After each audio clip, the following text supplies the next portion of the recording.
people locked their doors, activated their alarm systems, and barricaded themselves inside. There was a killer on the loose. His name, the Gravedigger.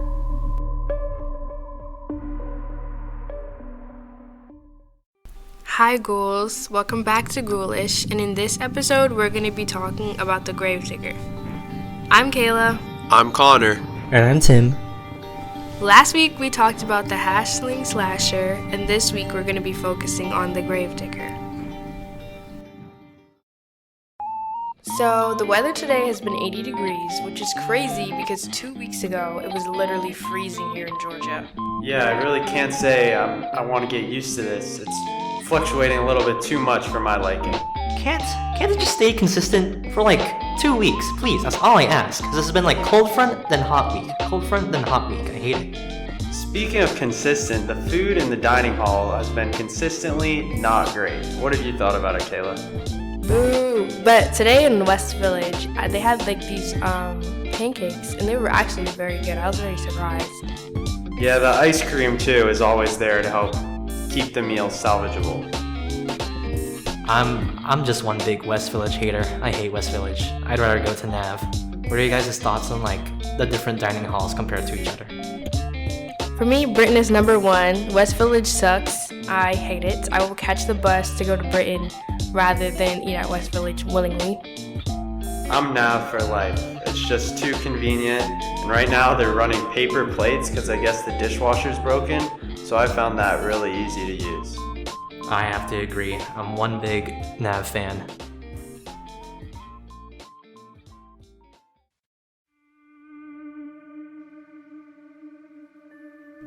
Okay, anyways, let's move on and get into today's episode, The Gravedigger. The city of Montauk, California, which would normally be bustling with the voices of children playing and adults barbecuing, laid quiet. Dubbed the Gravedigger by the media, the killer is known for taunting the police by live streaming himself digging graves to dispose of the bodies of the woman he had slain. Little is known about the man behind the crimes. Evidence of his appearance is derived from a sole photograph of him fleeing from the scene of one of his crimes. He is tall in stature, with brown hair, brown eyes, and a slight beard. Although the frequency of his crimes have died down, the latest one occurring 2 years ago, the Gravedigger is still alive and on the run. Many theories surround him and his murders and where he has fled. Some say the Gravedigger is a team of people looking to get big on the dark web. Others say the whole thing is fake, and some people even claim it to be aliens. Either way, the Gravedigger still exists, biding his time and letting the corpses he buried rot beneath his feet.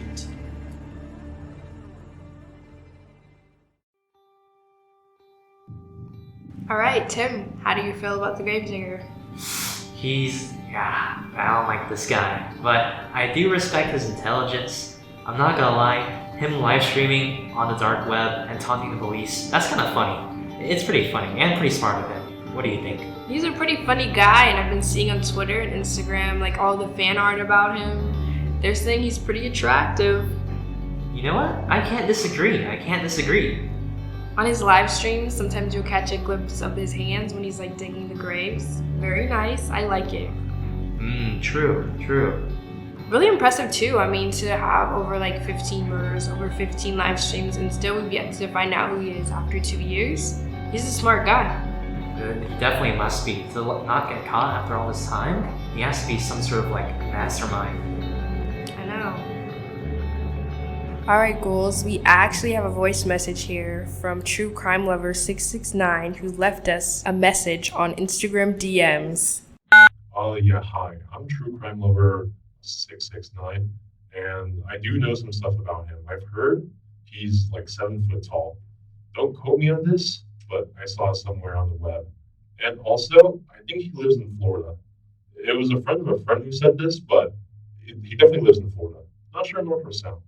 But can we talk about his victims, please? Like, hello? They were wearing nothing when they were killed. And they were traveling alone? These girls were practically begging to be killed. Wow, thank you True Crime Lover 69. That was a lot of good info you just gave us. And it all makes sense now. what the gravedigger does and how he acts. It seems that he targets skimpy dressed women because he's a big misogynist. What do you think, Kayla? The gravedigger, 7 foot tall. Thank you for this information. I feel like Tim, what we're working with here is a new Bigfoot. And honestly, I think what the gravedigger is doing is saving our children. He's saving the innocence of our children by murdering women who put our children's innocence at stake with their skimpy clothing.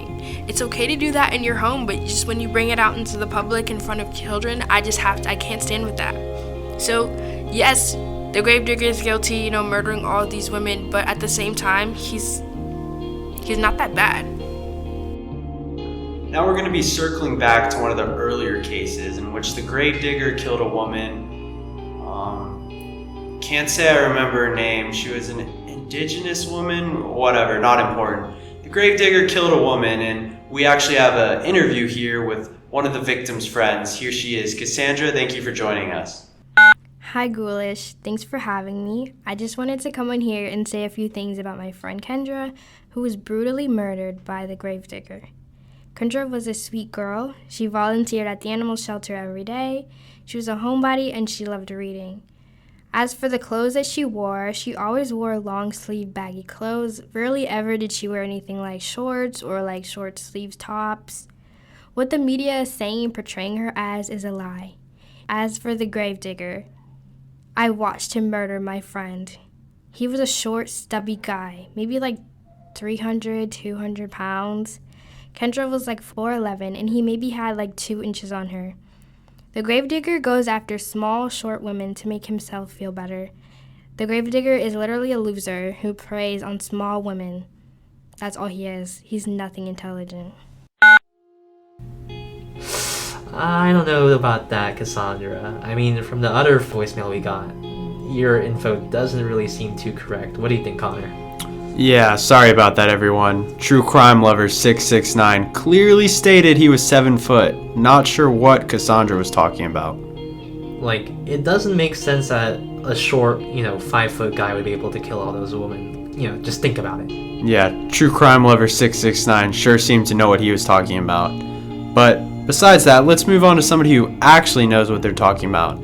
Here in studio, we have Dr. Anzalone, a forensics expert. Thanks for joining us, Doctor. Thanks for having me on the show, Ghoulish. I'm here to give an autopsy on some of the victims I've seen. I've been in charge of the gravedigger case, you could say, at my local hospital. We get a lot of his victims around at my hospital, and I've been able to see all their wounds. On one of the victims, they had 28 stab wounds. 28 stab wounds across their body, as well as bludgeoning on their head. It was a horrific scene. And now let's stop for a brief word from our sponsor. Do you like cutting things? Do you like feeling a knife glide through a soft object? Look no further than Cutty Knives. Cutty Knives offer the world's best and sharpest knives, perfect for anything, from kitchen use to other uses. These knives are some of the sharpest in the world and can easily glide through anything. You heard that right. Anything. So, if you're in need for a knife, stop by Cutty Knives. Doctor, like 28 stab wounds. I feel like that's an impressive amount, right? Impressive? I mean, yeah, I guess. I mean, I don't think we should be saying it's impressive or anything. It's just, it shows off his hatred, does it not? Anyways, let's move on to a speech from the president talking about this case. My fellow citizens of the United States, I come to you at this hour with some rather unfortunate news. The killer, dubbed as the Gravedigger, has struck again. We still do not know the killer's identity, but fear not. Law enforcement is working tirelessly to bring an end to this killer's onslaught. At this time, we ask that you remain indoors with all of your doors locked. We will not be living in fear for much longer, as we will act swiftly to end the Gravedigger. We must unite as one and fight to stop this killer's onslaught. I think this case becomes like a really big deal when you hear from people like the president, and we have people private investigators and FBI agents kind of having a lot of things to say. It's really blowing this case up, and that's part of the reason we wanted to talk about it today, right, Tim? I agree, Kayla. Having the president report on our case as well, it makes it feel like a national emergency. Anyways, now that we've heard many different testimonies from many different people, let's move on to theories, shall we? Our first theory is a press release from journalist Andrew Brown from the New York Times. Let me read it off to you guys. The press release theorizes that the gravedigger could not have worked alone. Brown cites that many different handprints and footprints were found at previous gravedigger sites. This implies that there are at least 2 people working as the gravedigger. For what motive is still unknown, but Brown speculates that they are trying to get big on the dark web and trying to get rich off of Bitcoin donations from various snuff communities on the dark web who will pay to see this kind of stuff. And that's what the theorist said. What do you guys think? I think Andrew Brown definitely has some basis in what he's saying. You know, given his long track record as a private investigator, he definitely knows what he's saying. He has an area of expertise in this. And I would think it definitely makes sense for the gravedigger being multiple people. And Kayla, what do you think? I think that also, that can be like the case, because I remember what Cassandra was saying was like the guy was like maybe like 5'1", but what our other interview, the voicemail had said that he was like 7 feet. So I definitely think there's a lot of fishy stuff going on. Yeah, it makes a lot of sense, and really I think it would be difficult for one person to accomplish all that the gravedigger claims to have done. It would make a lot more sense if this was a team of people able to, I guess, murder all of these people. If that was one person who did it, it would have been almost an impossible feat, but a team working together might be able to do it. Kayla, I believe you said you want to talk about a blog post of some sort? Yes, I was scrolling on Twitter, of course, true crime Twitter last night, and I came across this conspiracy theory that the gravedigger is actually a government association of men here to murder women that they feel like are an endangerment to the United States. We think that they're a part of Project X, and the women are scientifically modded, which is why we think they're dangerous and they must be murdered, which thankfully the gravedigger is doing. Yeah, that is just outlandish, but I mean, with cases like this, we're sort of always hearing these theories, but I mean, when you really think of it, with Project X and all we've heard about that, I might think Project X is real. I don't know. That's definitely a theory we should take a look at. Either that, or I've also heard about aliens. I mean, can't rule out aliens in this case. But if what the conspiracy theorist is saying, like that, the gravedigger is doing us a favor by getting these horrible women out the streets, essentially they're doing a good job for the American people. So I think the gravedigger in reality is a hero. Yeah, I think I might actually buy some gravedigger merch. Stay tuned.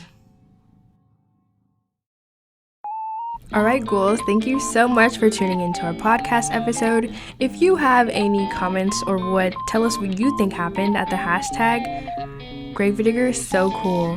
So we're going to move into some of our sponsors and patrons. So we want to say a big thank you to True Crime Obsessed, Crime Chronicles, Personal Murder Mystery, True Crime Journey, Daily Crime Diaries, Sleuthing with Style, and True Crime Adventures. Thank you so much. You guys have been our biggest donators on our Patreon.